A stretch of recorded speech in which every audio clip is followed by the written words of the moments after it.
all, this is Surbisha, and today we are in conversation with two amazingly beautiful women who have started a comedy podcast, Women in Labor. Hi Aditi, hi Christina, how are you guys? We're good. We're great. We're really happy to be here. Thank you so much for having us to talk about women in labor, which is one of our favorite topics. Yes, thank you so much for having us. So as Christina very clearly said, women in labor is one of our favorite topics to talk about. In fact, so much that we made a podcast out of it. 2 seasons. 2 seasons. How you put that comedy element in such a serious topic? Thanks. That's the magic she brings to the show. So how did you come up with the idea for this? Well, so our co-founder as well, Laura Quinn and I, Laura had been looking at women in the workforce issues for a while. And then it also, she brought it to my attention. And at the same time, or it was the summer of 2018, The Economist did a cover story about how women were dropping out of the workforce in India. And at that time, I had been living in Delhi for about 10 years. And I thought, how have I never read about this or heard about it? I am a big nerd who reads all the time, and I'd never even, it was not on my radar at all. And over the next week, I asked anyone who was next to me at like a coffee shop or in a meeting or a random stranger on the street, I would ask them, have you heard about this thing about women dropping out of the workforce? And then in that Economist article, they said, it was 20 million women had disappeared from the workforce, and Saudi Arabia was about to surpass the rate of women working. And so this was mind-blowing. And everyone I asked said, no, that's not happening. There's no way that that's happening. And so I thought there was a really interesting conversation to be had between what the data was saying, that this was definitely happening, and the fact that on the ground, myself included, we all thought, no, this isn't happening. And let me tell you, Surbi, Christina is not the type of person that usually goes and talks to people ekdam like easily, okay? So the fact that she was in cafes just being like, hey, you heard about this or what? Like, that means she really wanted to talk about it. And what she said right now highlighted, I think, what is the most sort of important thing about the way we are viewing women in India today, right? Is we'll see those memes now where they'll be like, India's first female pilot, India's first female, cycle rider. And then we think, oh, actually, if there's one, that means everything is okay. But that is where the nuance lies. That's where the sort of, the discussions need to be had, is that the problem is when it's only one. When there's only one top, one woman who is doing something or one woman who is in any other field, that means there's something keeping other women not in the field or is not allowing them to get to that stage. And so what are those topics? What are those discussions? What are those reasons? And that's really what every episode of Women in Labor is about. Is it because, we are not, like, Indian women are not getting educated enough? Is it because, family is, not allowing? Is it because they're not getting paid enough in the workplace? Is it because they can't commute properly? All those sort of like chotu things that get lost when you see a meme where it's just like, first female pilot. And then you're like, theek hai, but dusron ke saath kya chal raha hai? Yeah, totally. Right. So how did you come up with the idea that to make this into a podcast? Like, you are a filmmaker. Because video ke liye budget nahi tha. I'm telling you. I think, well, in addition to that, which, the impending Netflix series on women in the workforce is definitely coming up. I think one thing is that the podcasting space is wonderful for having pretty nuanced conversations. Videos these days, oftentimes we will sort of scroll through videos pretty quickly. Podcast listenership, someone will listen to a conversation for 30 minutes, 40 minutes. And so you can really kind of tease these conversations out and kind of have the nuance that I think we both thought a topic like this needed. Nuance and fun. Yeah, and also, first of all, as you can tell, I'm prepared for an interview and I look like this. So looks are not what we are banking on for this podcast. Though, I mean, Christina is the looks of the pod. I mean, Oh, not at Christina is the all. brains of the podcast, and I'm the looks of the podcast. Yes. So you tell me. So you say. We like to both roll up to radio. Radio, you can just roll up to, right, Aditi? Yeah. You literally, I mean, you wake up and you're like, okay, let's record.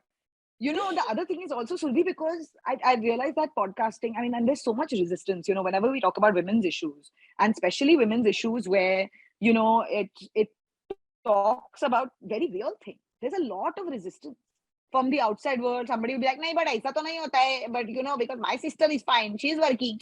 You're like, yeah, this is not about your sister alone, but you know how it is, right? Yeah. And I've realized with podcasting, one, you can, as Christina rightfully pointed out, you can have more nuanced discussions. And then two, even the people that we bring to talk to us, right? The experts who are talking to us, so many of them have not been on a podcast before or are not like comfortable being on video.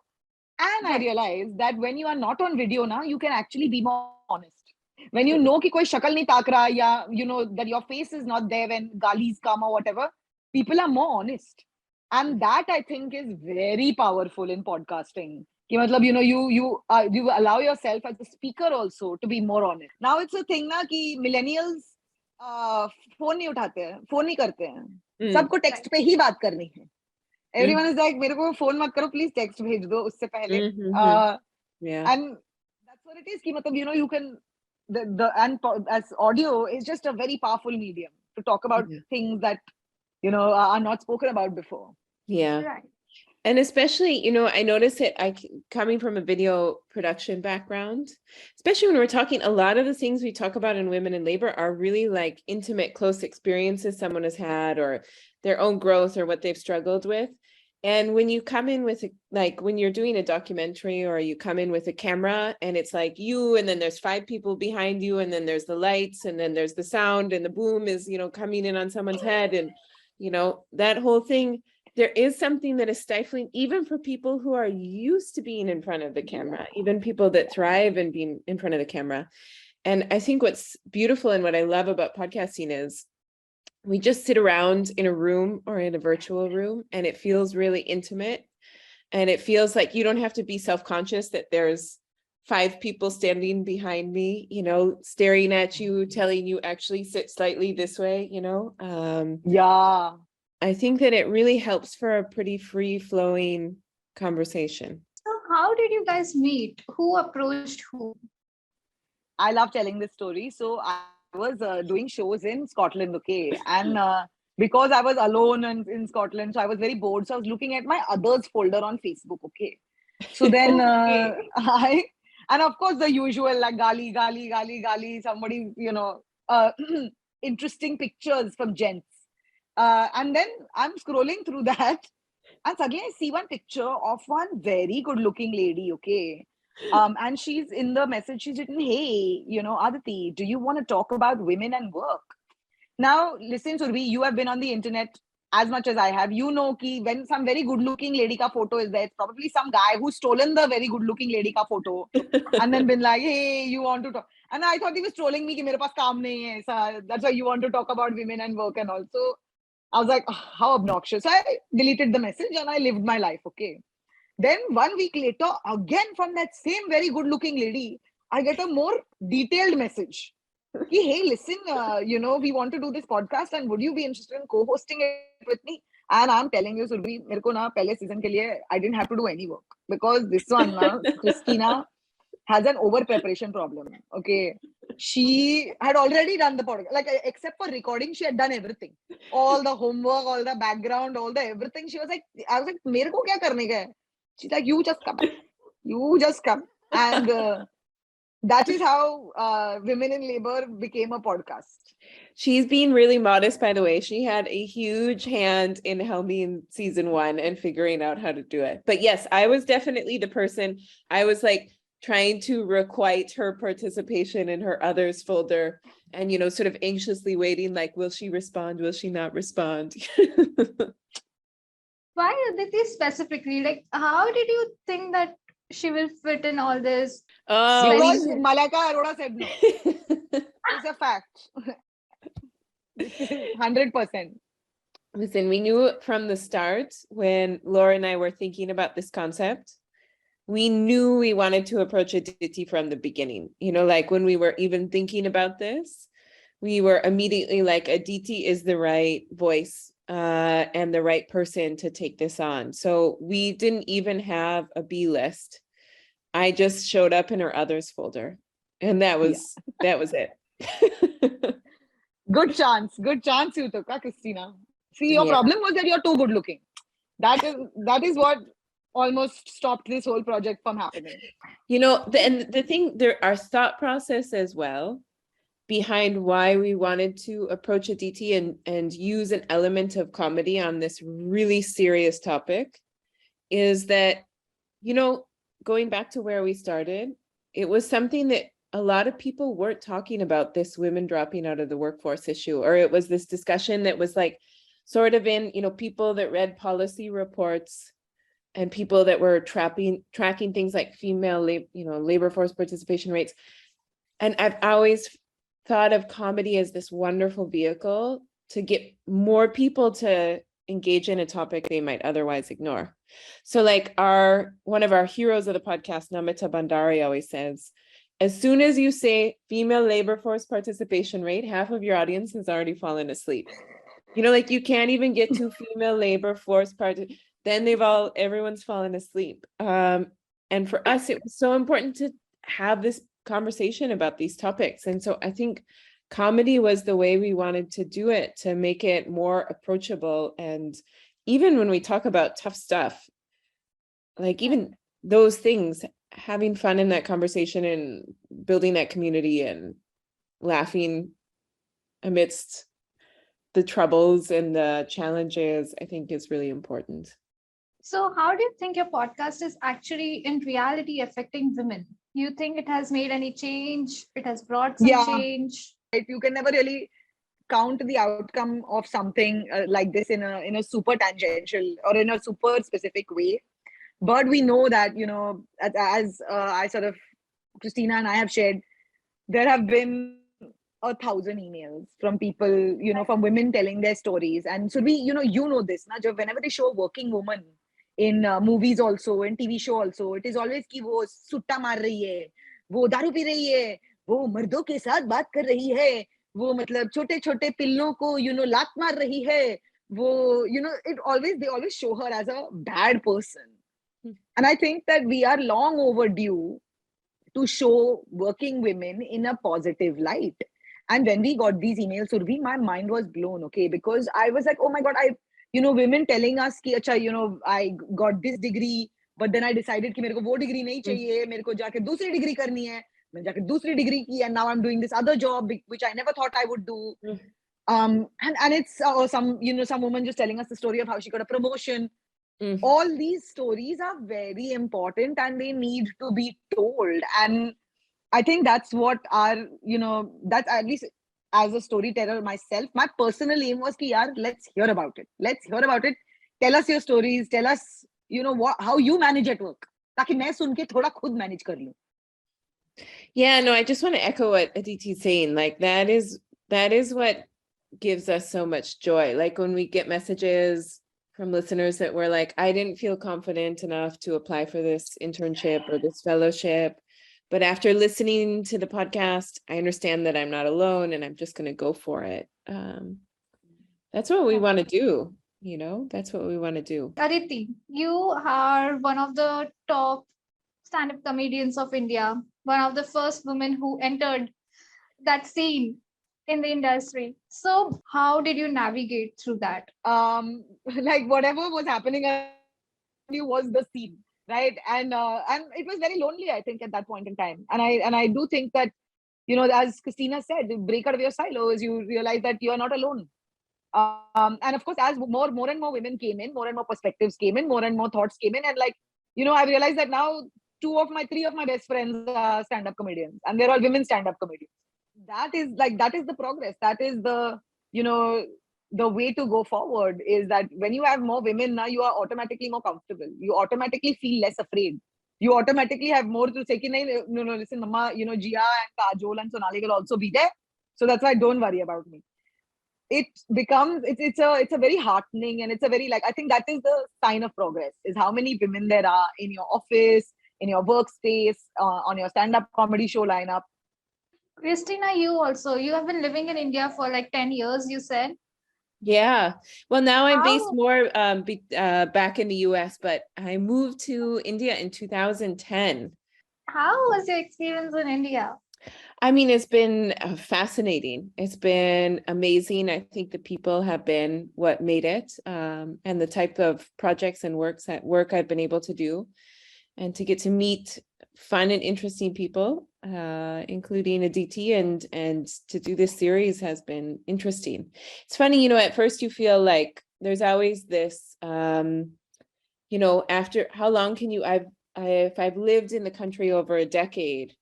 Are you still able to sort of talk about these issues even though you're a foreigner? That's something that I've often thought about. But India in many ways it's a second home. I've spent a third of my life. Yeah. Oh, Surabhi, up to you talking in Hindi. Yeah. It's very charming.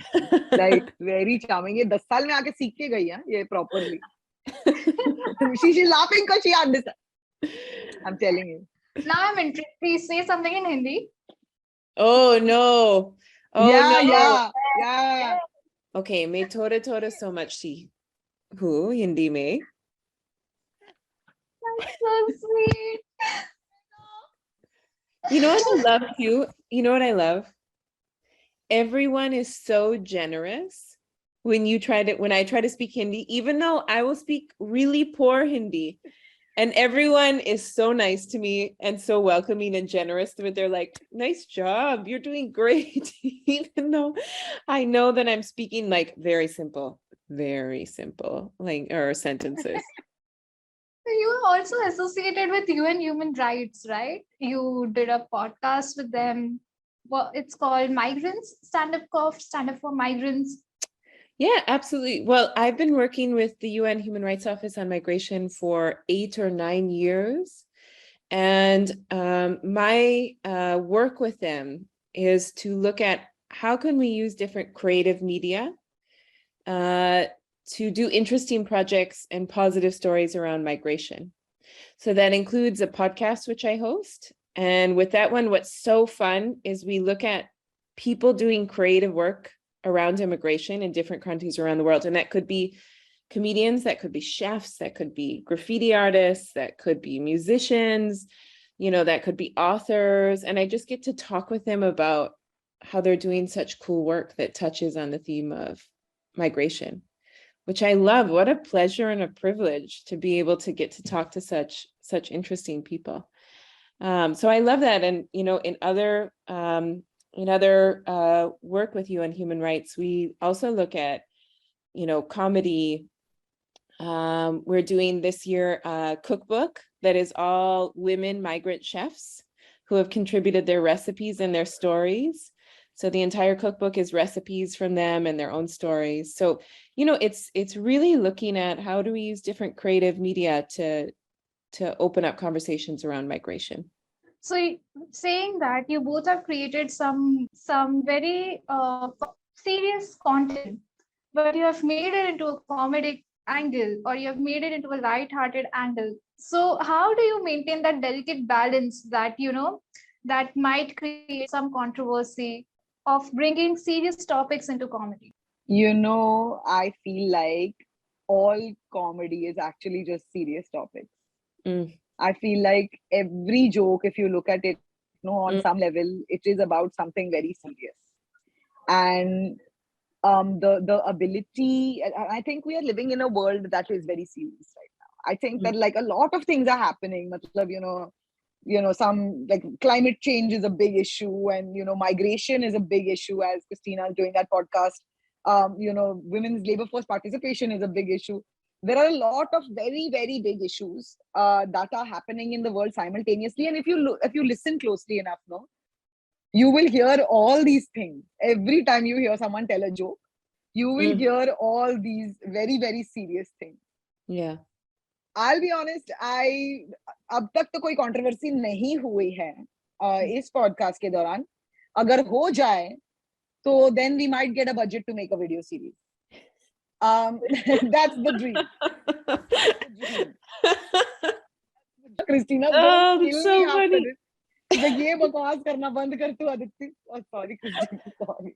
You know, I do love what Aditi said. I think in comedy, the root of comedy is serious things that like like human condition and what we grapple with and the issues that we face. I think that's at the root of comedy. You know, I don't think it's one or the other. I don't think you have to be serious to talk about serious issues. I don't think that everybody has to put on their frowny face, you know, or their serious face. Yeah. Just because we also use a light entry point or we have humor doesn't mean that we don't talk about really tough stuff, you know? But I think as humans, we need both. You know, I think we need both to grapple with the world and the tough questions and conversations we have to have. But do you think there should be a line between what topics should be considered and what not? Yeah, I think there should be. And you know, I feel like right now, especially in the age of the internet, there are so many people who have a voice that, you know, a joke actually really becomes funny depending on also who says it, right? And what part of the power structure they exist in, right? Now, everything cannot be said by men, right? Right. It would sound inherently cruel if a man was sitting and joking about some women's issue, right? Because they don't suffer it and they don't understand it. For them, they have a surface understanding of it, and therefore the joke will also be a surface level joke. But when it's a women's issue, then the women are suffering it. When they are making that joke, they are not making the joke to be cruel. They're making that joke so that they can survive it, right? You know, making jokes against, say, you know, casteism would be great if it came from someone who has conventionally been disenfranchised in the caste system. And so on and so forth. But I think it's a lot about who says it. And if you, by the way, and if anyone's listening and is like, "Arey, lekin mere paas itne achhe jokes hai, main kyun nahi bol sakta?" and on, find someone who can say them. If you are that privileged, right? If you have the platform and if you have the, you know, the money and the capital, find someone who can say those things. Give them the mic. Make them say, you know, tell their story. And I'm telling you, it will be 100 times more unique than whatever joke that you have got. What were your inspirations joining in the respective fields? You know, my inspiration was that मेरे को कुछ और करना नहीं आता, and फिर किसी ने मेरे को पैसे दे दिए. I was like, oh my god, my inspiration is money. I swear, dude. I swear. I wish it was something ekdam noble. Like, I want to make a difference in the world. I mean, of course, I want to. The 10-year-old me wants to make a huge difference in the world. But 35-year-old me understands कि यार दाल चावल के लिए पैसे चाहिए. तो चुपचाप काम करो. And whatever it is that's bothering you and all, you have to learn to survive it. And again, I'm very privileged. I'm very, very lucky. You know, those 4-5 years, the first 4 years, I didn't make any money off of stand-up. And my mother also was like, "What are you doing? Where are you going every night?" ये मतलब notes लेके बार में चली जाती है, which was true. And then she's like, "ये P के भी नहीं वापस आती, you know," which is at least if I was going to a bar and coming back drunk, she would have been like, "हाँ क्या कर रही है जिंदगी, मतलब बर्बाद कर रही है ना." She's saying वो notes के साथ ऐसे notes का पर्ची लेके बार में जाके jokes बता रही है और फिर वापस आती है, सोबर आती है, तो उसको मतलब गालियां भी नहीं दे सकती मैं. But you know, she sort of like she supported me in spite of that, and of course we had the, you know, the capital and the money to support to be able to try out a career for that long. So I'm also very lucky. That's my inspiration. I'm damn lucky. Christina? And me? You know, that's a great question. I think from a young age, I think I just knew that I vaguely wanted to do some media work and do it abroad and do it outside of the States and meet all kinds of people. I feel like I'm constantly trying to invent my job, meaning invent new things to do. Like it's not even a straight, sometimes I find it hard to define myself as just one thing. I feel like I'm always kind of inventing it as I go and making it up as I go. And that means that that's a crazy thing to do, but it also means I'm just kind of constantly drawing inspiration from people that are doing interesting and new things to try to keep inventing it. So that's a bit about And here's if anyone's listening to this and they're struggling with what they want to do with their life, and it's difficult and all, let me just say one thing. When you stick around, when you dig your heels in, and when you do what you really believe in, especially when you have the support system around you, right? Things will come to you. Yeah. Just like, I'm suddenly doing a podcast about women in labor, and I'm, talking to Surbi over here, to Indian Express. I would never imagine. This is not what I set out to do. When I went on my stage, 10 years ago, first time, I did not think कि मैं एक दिन podcast करूंगी, उसके लिए मैं interview करूंगी. But here we are. Yeah. So it is just a question of, like, if you have the support system, double down on your dreams, follow what you want, because lots of people don't have it, and you are very lucky.